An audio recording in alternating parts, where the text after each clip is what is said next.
Oke baik, perkenalkan nama saya Alexander Lado Umbelang dengan nomor induk mahasiswa 1419024. Di sini saya akan menjelaskan materi tentang metabolisme karbohidrat. Oke, langsung saja kita masuk pada materi. Metabolisme karbohidrat.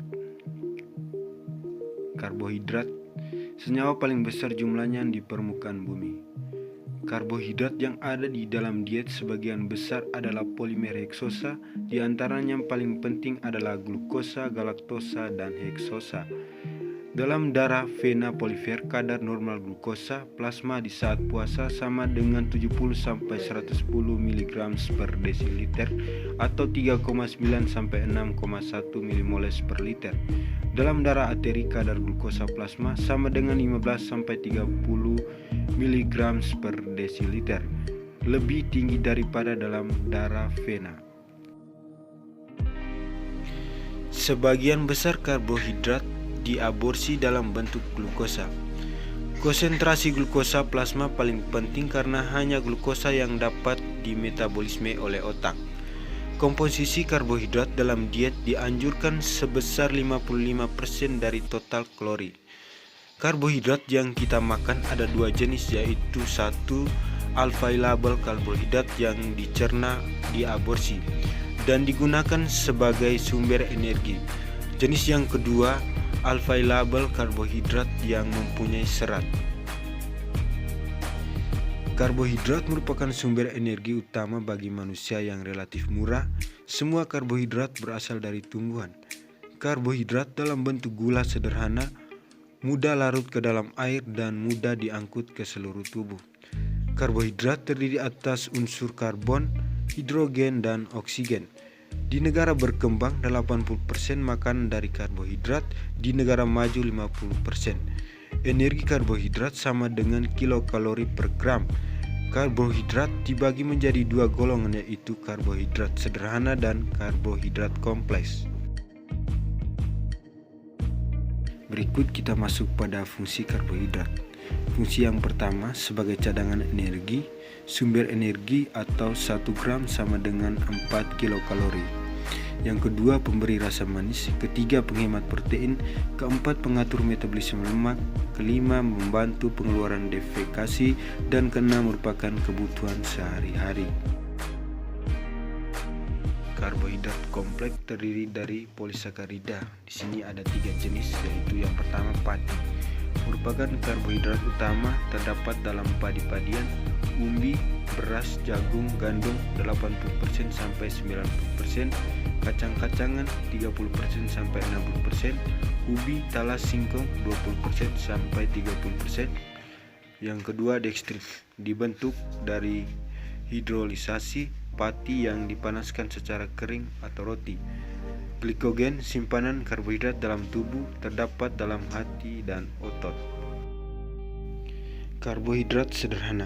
Di sini dibagi menjadi 4 bagian, yaitu yang pertama monosakarida, disakarida, gula alkohol, dan terakhir oligosakarida. Glikolisis, salah satu proses metabolisme yang universal dengan berbagai versi ditemukan pada banyak tipe sel di hampir semua jenis tipe organisme. Tipe glikolisis yang paling umum dan paling dikenal adalah Embden-Meyerhof-Pethaver, ditemukan oleh Gustav Embden dan Otto Meyerhof. Proses metabolisme karbohidrat. Metabolisme karbohidrat terdiri dari 4 fase, yaitu yang pertama glikogenesis, lalu yang kedua glikosis terjadi di sitoplasma, ketiga siklus Krebs terjadi di mitokondria, dan yang terakhir fosforilasi oksidatif. Nasib pirufat. Pirufat dapat mengalami proses, yaitu yang pertama aerobik, ada oksigen. Pirufat oksidasi untuk menghasilkan CO2 dan H2O melalui daur Krebs. Lalu yang kedua anaerobik tanpa oksigen. Manusia, pirufat laktat, ragi, pirufat etanol. Proses glikosis terdiri dari 2 fase, Yang pertama, persiapan fase heksosa membutuhkan energi. Yang pertama, memerlukan 2 molekul ATP. Yang kedua, memecahkan gula heksosa menjadi molekul 2 triose fosfat. Yang kedua, penghasilan energi fase triosa. Yang pertama 4 ATP, yang kedua molekul pirufat, yang ketiga 2 molekul NADH plus H. Perubahan glukosa. Asam pirufat aerob, glukosa asam laktat anaerob. Fungsi menghasilkan ATP, tempat sitoplasma.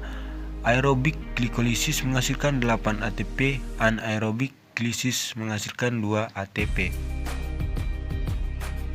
Fosforilisasi oksidatif, suatu proses di mana ATP dibentuk pada waktu elektron dipindahkan dari NADH atau FADH2 ke O2 oleh satu deretan senyawa pembawa elektron. Yang kedua, proses pembentukan ATP secara enzimatis dari ADP dan fosfat anorganik dengan menggunakan energi yang dikeluarkan selama proses transport elektron. Yang ketiga, setiap pasang elektron yang mulai dari rantai respirasi dari NADP O2 menghasilkan NADH plus H plus tambah setengah 0,2 tambah 3 PI tambah 3 ADP NAD plus tambah 3 ATP dan H2O. Pasangan elektron yang dihidrogenisasi oleh FAD hidrogenase menghasilkan 2 ATP. Berfungsi mengoksidasi hasil glikolisis menjadi CO2 dan juga menyimpan energi ke bentuk molekul berenergi tinggi seperti ATP, NADH, FADH2. Yang berikut sentral dalam siklus oksidatif dan respirasi di mana semua mikromolekul dikatabolis karbohidrat, lipid, dan protein. Yang berikut untuk kelangsungannya membutuhkan NAD, FAD, ADP, PR, dan OAA. Yang berikut menghasilkan senyawa intermedier yang penting asetil CoA, alfa, dan Kg, dan OAA. Yang berikut merupakan perkusor untuk biosintesis molekul mikromolekul. Yang terakhir, enzim siklus asam sitrat terdapat dalam matris mitokondria baik dalam bentuk bebas maupun terikat pada membran internal mitokondria sebelah dalam. Siklus Krebs atau TCA, nama lain siklus Krebs penemu Hens atau Krebs. Yang berikut siklus asam trikarboksilat TCA Chile. Yang ketiga, fungsi utama lintasan akhir bersama untuk oksidasi karbohidrat, lipid, dan protein. Glukogenesis. Definisi senyawa bukan karbohidrat glukosa, di mana di hapar terutama mungkin di ginjal dan di usus. Pentingnya glukosa. Otak mutlak memerlukan.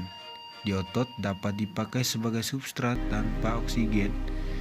Sel darah merah hanya bisa memakai glukosa dalam payudara laktosa. Glikogenesis adalah sintesis glikogen dari glukosa. Glikogen adalah bentuk utama cadangan glukosa pada sel-sel manusia. Penyimpanan glikogen terutama terjadi dalam hapar dan otot rangka. Glikogen hapar berfungsi sebagai sumber glukosa darah. Glikogen otot rangka menghasilkan glukosa 6-fosfat untuk sintesis ATP dalam jalur glikolitik. Total ATP siklus Krebs. Total ATP siklus Krebs. Isolatrat dihidrogenase sama dengan 3 ATP. Alfa ketogulatrat dihidrogenase sama dengan 3 ATP. Malat dihidrogenase sama dengan 3 ATP.